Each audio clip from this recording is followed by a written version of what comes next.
وعلیکم السلام ورحمۃ اللہ وبرکاتہ۔ آپ کا سوال ہے کہ 12 ربیع الاول کے دن روزہ رکھنا کیسا ہے؟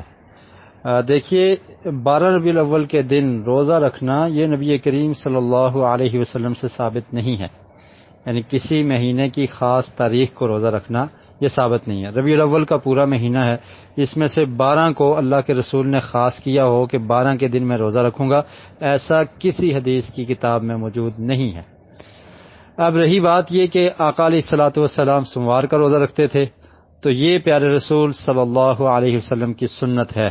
آپ جمعرات کو بھی روزہ رکھتے تھے، سوموار کو بھی رکھتے تھے، اور اسی طرح مہینے میں ایام 20 یعنی 13، 14 اور 15 تاریخ اس کا بھی روزہ رکھنا پیارے رسول صلی اللہ علیہ وسلم کی سنت ہے۔ اسی طرح عاشورہ کا روزہ رکھنا یہ بھی آقا علیہ الصلوۃ والسلام کی سنت ہے۔ صحیح مسلم کی جو حدیث ہے جس میں آقا علیہ الصلوۃ والسلام نے سوموار کے روزے کا ذکر کیا، اس میں یہ باقی روزوں کا بھی ذکر ہے جن کا میں کر رہا ہوں۔ جمعرات کے روزے کا بھی ذکر ہے، اور اس حدیث میں، یہ لمبی حدیث ہے، اس میں ایام 20 مہینے کے 3 روزوں کا بھی ذکر ہے، اس میں عاشورہ کے روزے کا بھی ذکر ہے، اور اس کے بارے میں اللہ کے رسول نے فرمایا کہ جو رکھتا ہے تو اس کے 1 سال کے گناہ معاف ہو جاتے ہیں۔ تو اسی میں سوموار کے روزے کے متعلق پوچھا گیا تو پیارے رسول صلی اللہ علیہ وسلم نے ارشاد فرمایا کہ یوم ولدت فیہ و یوم بعثت او انزل علی فیہ، یوم ولدت فیہ، کہ اس دن میں پیدا ہوا ہوں، سوموار کے دن میں پیدا ہوا ہوں، اور اسی سوموار کے دن مجھ پر اللہ رب العالمین نے وحی کے نزول کی ابتدا کی اور مجھے مبعوث کیا، تو اس لیے میں اس دن روزہ رکھتا ہوں۔ تو اس حدیث سے اتنا ثابت ہوتا ہے کہ سوموار کو روزہ رکھنا چاہیے، اور یہ آقا علیہ الصلوۃ والسلام کی سنت ہے۔ اور وہ سوموار سال میں ایک دفعہ نہیں آتا، بلکہ آپ جانتے ہیں کہ ہر ہفتے میں 7 دنوں میں 1 دن سوموار کا ہوتا ہے۔ تو سوموار کو آپ روزہ رکھیں، وہ کوئی بھی مہینہ ہو، ربیع الاول ضروری نہیں ہے، کوئی محرم کا مہینہ ہو، سفر کا ہو، ربیع الاول ہو، ربیع الثانی ہو، جمادی الاخر ہو، کوئی بھی مہینہ ہو، سوموار کے دن آپ روزہ رکھیں، یا آقا علیہ الصلوۃ والسلام کی سنت ہے۔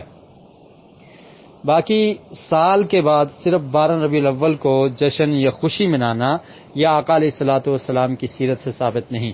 پیارے رسول صلی اللہ علیہ وسلم کی زندگی میں 12 ربیع الاول کا دن کئی بار آیا۔ آپ کی عمر کتنی تھی؟ 63 برس، تو 62 بار تو آیا۔ آقا علیہ الصلوۃ والسلام نے 12 ربیع الاول کے دن کوئی خاص خوشی اور خاص جشن نہیں منایا، اور اس کے بعد صحابہ کرام کا عمل بھی یہ ملتا ہے کہ انہوں نے بھی ایسا نہیں کیا۔ تو تیسری بات یہ ہے کہ میلاد کا معنی یہ ہوتا ہے کہ برتھ، میلاد کہتے ہیں پیدائش کو، تو یوم میلاد کا مطلب ہے کہ پیدائش کا دن منانا، جس کو آپ انگلش میں ایسے سمجھ لیں کہ برتھ ڈے بنانا۔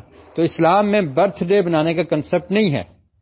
آقا علیہ الصلوۃ والسلام نے اپنی زندگی میں اپنی اولاد میں سے اپنی بیٹیوں کی کسی کی برتھ ڈے نہیں بنائی، صحابہ کرام نے بھی ایسا نہیں کیا، تو ہم نبی کریم صلی اللہ علیہ وسلم کا برتھ ڈے بنانا شروع کر دیں اور پھر آپ کا نام لکھ کے کیک کاٹیں، تو یہ بڑی گستاخی ہے کہ جس کام کا ثبوت ہمیں شریعت سے نہیں ملتا تو ہم اس کو کرنا شروع کر دیں۔ تو اس لیے یہ ایک نئی چیز ہے جو ایجاد کی گئی ہے کہ ہر 12 ربیع الاول کو جشن منانا اور اس طرح سے محفل منعقد کرنا، اور پھر اس میں جو رسومات ہوتی ہیں آپ لوگ جانتے ہیں، تو اللہ تعالی ہمیں اس سے محفوظ رکھے۔